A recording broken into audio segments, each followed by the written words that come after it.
Before I got pregnant, I was just kind of living an ordinary life, working full-time. I decided to go on a trip with a few of my friends, and one of them in particular was a guy who I had known for about 7 years, and I got sexually assaulted and raped, and I became pregnant. I did not find out till a month later because I wasn't aware that it happened. I was unconscious at the time.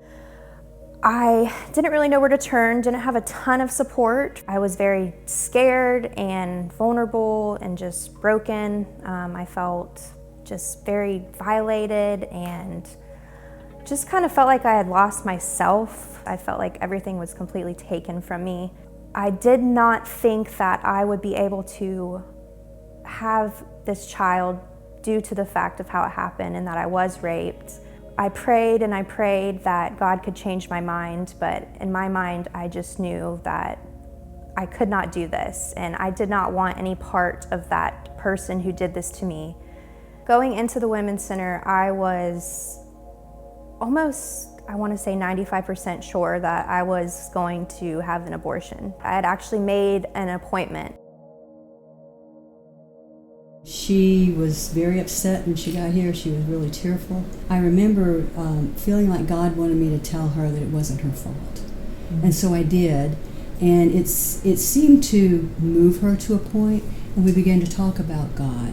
And she shared that she's a believer. I was able to share my abortion story with her and tell her the emotional consequences of making that decision. She was brave enough to sit there and admit to a stranger that she didn't choose life, and how much it has affected her even to this day of having a missing part in her life and just feeling that void. She lives with regret, she lives with emptiness, she lives with a void, and I didn't want to experience that. She ended up showing me a video, and it was another female, young girl who had gotten raped. She chose life for her child, and in the video she was expressing how now she just has purpose and a reason to live, and she's so loved and just has so much love to give this child. At that point, it went from being 95% sure that I was not going to give birth to this child to being, I'm undecided.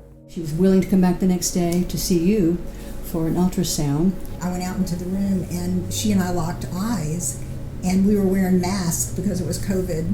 I recognized her just with her eyes, and she, I felt, recognized me, which was exciting for me, but yet I knew part of her story, and it also kind of just impacted me because I had known her outside the clinic just in a casual way for a number of years. Having somebody that I have known before all this, and somebody that knew me before I became such a mess from, my emotions, and it just was just another thing, like, wow, this is God. When I showed her pictures and had the ultrasound machine on and she could see the heartbeat, it was like her whole demeanor changed. She brought up how meaningful the visit was with you and what you had shared with her, and she allowed me to pray with her, and she just went out a different person. She decided right then that she was going to go ahead and parent. That's when I heard the heartbeat, and that was the final thing that made me decide, is hearing that this isn't just a little seed inside it. This is a real living human, and this is yours, and she is growing inside of you, and you are nurturing your baby, and you are going to be the best mom. I just told myself, like, I've always wanted to be a mom, and like, why would I not go through with this when there is a life that is counting on me?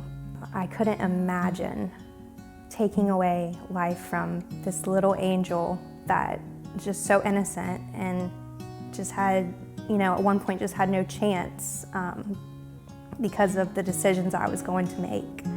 Nora she just turned 16 months on the 12th, and she's amazing. She's funny. She makes me laugh so much.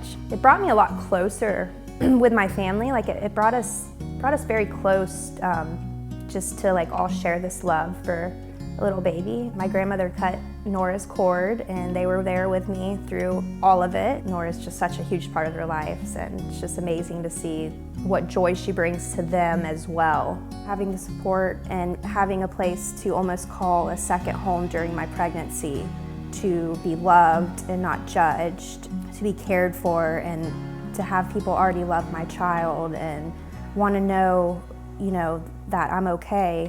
I think that really was powerful to me, just that extra little push from complete strangers that made me feel like they were family.